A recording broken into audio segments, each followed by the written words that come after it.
দেখো, আজকে আমরা যে ক্লাসটা নিয়ে এসেছি ন্যারেশন চেঞ্জের ক্লাস। ঠিক আছে, তো ন্যারেশন চেঞ্জ কিন্তু প্রত্যেকটা ক্লাস আমাদের 7 থেকে শিখতে হয়। 7, 8, 9, 10 মাধ্যমিকে কিন্তু ক্লাস 10 অর্থাৎ মাধ্যমিকে কিন্তু অবশ্যই 1 নম্বর এখান থেকে থাকে। তো এটা আমাদের শেখা কিন্তু অবশ্যই জরুরি। ঠিক আছে, তো আজকে আমরা ন্যারেশন চেঞ্জের যে বেসিক ধারণাটা সেটা কিন্তু আমরা নিব, যেটা কিভাবে পরিবর্তন করতে হয়। ঠিক আছে, তো দেখো, ন্যারেশন চেঞ্জ বলতে কিন্তু উক্তি পরিবর্তন। হ্যাঁ, মানে ধরো কেউ একজন বলল যে রাম বলল আমি বই পড়ছি। রাম বলল, ধরো আমি বলছি যে রাম বলল আমি বই পড়ছি। এই যে রাম বললো, এটা হুবহু কিন্তু আমি লিখলাম যে আমি বই পড়ছি, যা বললো তাই কিন্তু আমি এসে বললাম। এটা কিন্তু ডিরেক্ট। দেখুন, আগে বলে নেই একটু যে ন্যারেশন চেঞ্জকে দুই ভাগে ভাগ করা হয়। দুই ভাগে ভাগ করা হয় না বলতে আর কি, এটাকে যে পরিবর্তনটা করতে হয় সেটা হচ্ছে ডিরেক্ট থেকে ইনডিরেক্টে। ঠিক আছে, ডিরেক্ট স্পিচ আর একটা হচ্ছে ইনডিরেক্ট স্পিচ। ডিরেক্ট থেকে ইনডিরেক্টে পরিবর্তন কিন্তু আমাদের বেশি আসে, ইনডিরেক্ট থেকে ডিরেক্টে একটু তুলনামূলক কম আসে। তো দেখো, ডিরেক্ট স্পিচ হচ্ছে যেটা যা বললো হুবহু কিন্তু তাই লিখলাম। রাম বলল আমি বই পড়ছি, কোনো রকম পরিবর্তন নেই। কিন্তু যখন এই কথাটা আমি অন্য কাউকে গিয়ে বলবো যে রাম বলল যে সে বই পড়ছিল, ঠিক আছে, রাম বলল যে সে বই পড়ছিল, আমরা কি বলবো যে রাম বলল আমি বই পড়ছি? এটা যখন আমরা অন্য কাউকে বলবো যে রাম বলল যে সে বই পড়ছিল। ঠিক আছে, এই এই যে সে বই পড়ছিল, এটা কিন্তু পরোক্ষ উক্তি অর্থাৎ ইনডিরেক্ট স্পিচ। আর যখন বলবো যে রাম বলল আমি বই পড়ছি, তখন এটা কিন্তু ডিরেক্ট স্পিচ, মানে রাম যা বলেছে হুবহু তাই বলেছে, কোনো রকম পরিবর্তন করে নয়। ঠিক আছে, তো দেখো বোঝো, মন দিয়ে দেখবে, বুঝবে। ঠিক আছে, ধরো একটা বাক্য লিখলাম, এবার এটা তো বাংলায় হলো, কিন্তু আমরা তো বাংলা শিখছি না, বাংলায় পরিবর্তন আসবে না, আমাদের আসবে কি ইংরেজিতে পরিবর্তন, ন্যারেশন চেঞ্জ করতে হবে। ধরো রাম বলল, রাম সেইড, ধরো রাম সেইড টু মি। ঠিক আছে, ইনভার্টেড কমার মধ্যে I am reading a book. Ram said to me I am reading a book. ঠিক আছে, তো দেখো এটা কিন্তু ডিরেক্ট স্পিচ। এই রাম সেইড টু মি, এই রামকে বলা হয় স্পিকার অর্থাৎ বক্তা, যে বলে। এই যে সেড টু আছে, এটাকে বলা হয় রিপোর্টিং ভার্ব। ঠিক আছে, আর মি হচ্ছে লিসেনার্স অর্থাৎ শ্রোতা। হ্যাঁ, আর এটাকে বলা, এই পুরো অংশটাকে বলা হয় রিপোর্টেড স্পিচ। ঠিক আছে, দেখো যে বলছে speaker, said to reporting verb, me হচ্ছে লিসেনার্স মানে শ্রোতা, যে যাকে বলছে, অর্থাৎ এটা কিন্তু অবজেক্ট হয় সবসময়। আই অ্যাম রিডিং এ বুক, এই পুরো অংশটাকে বলা হয় রিপোর্টেড স্পিচ। এইবার দেখো, আমাদেরকে কিন্তু পরিবর্তন করতে বলবে। ঠিক আছে, তো কি করে পরিবর্তন করব?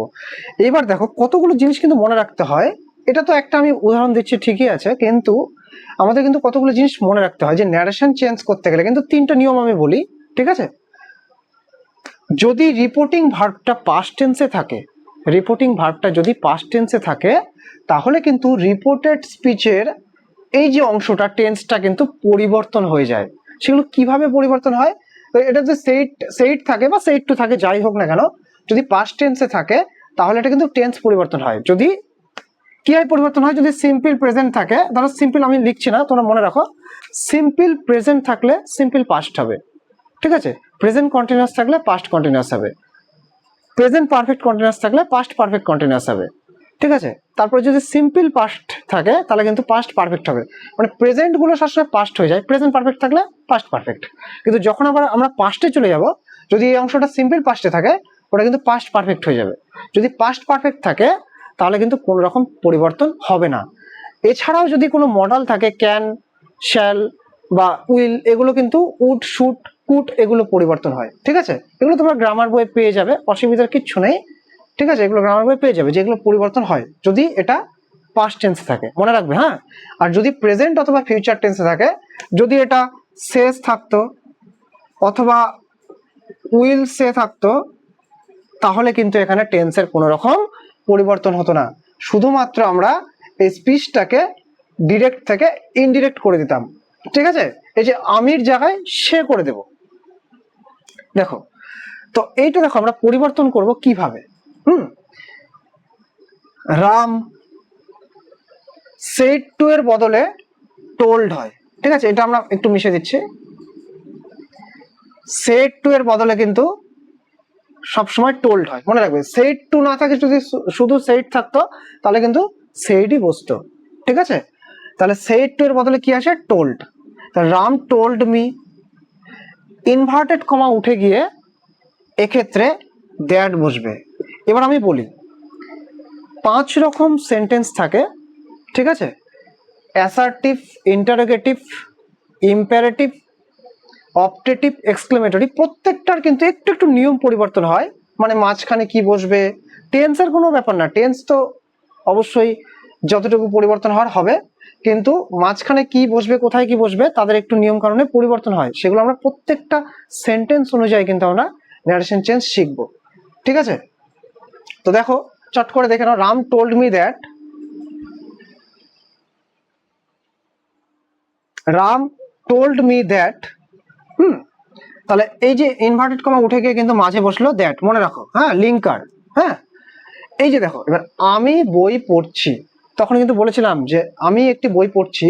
যখন এটাকে আমরা পরিবর্তন করব তখন কি বলবো?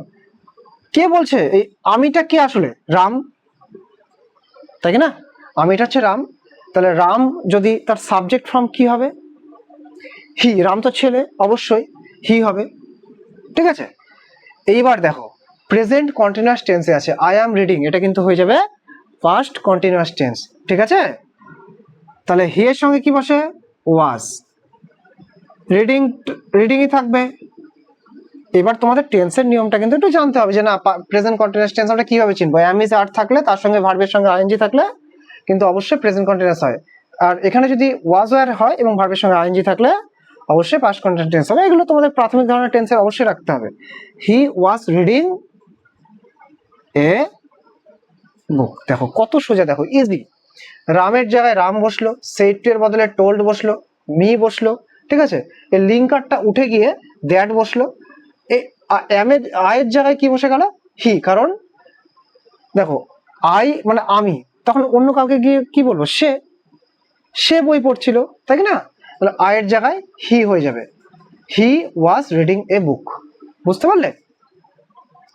এবারে কিছু কিছু প্রত্যেকটা সেন্টেন্সের ক্ষেত্রে কিছু আরেকটা দেখো, চেষ্টা করে দেখো। মনে করে লিখলাম রাম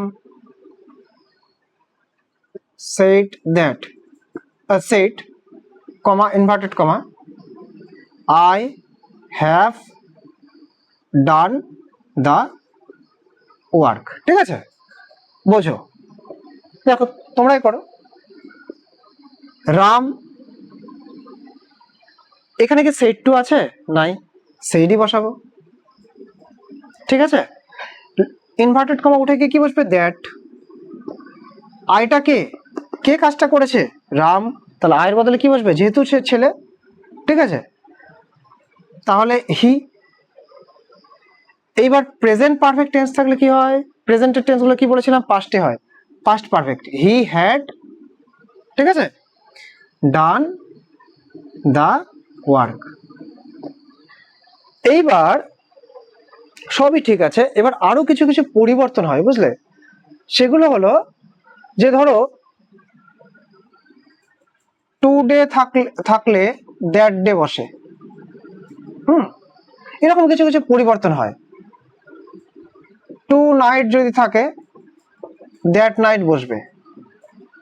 ঠিক আছে, হেয়ার থাকলে দেয়ার, মানে এইরকম যে কিছু কিছু পরিবর্তন আছে। ঠিক আছে, ধরো যদি টুমোরো থাকে তাহলে দ্য নেক্সট ডে, যদি ইয়েস্টারডে থাকে তাহলে দ্য প্রিভিয়াস ডে।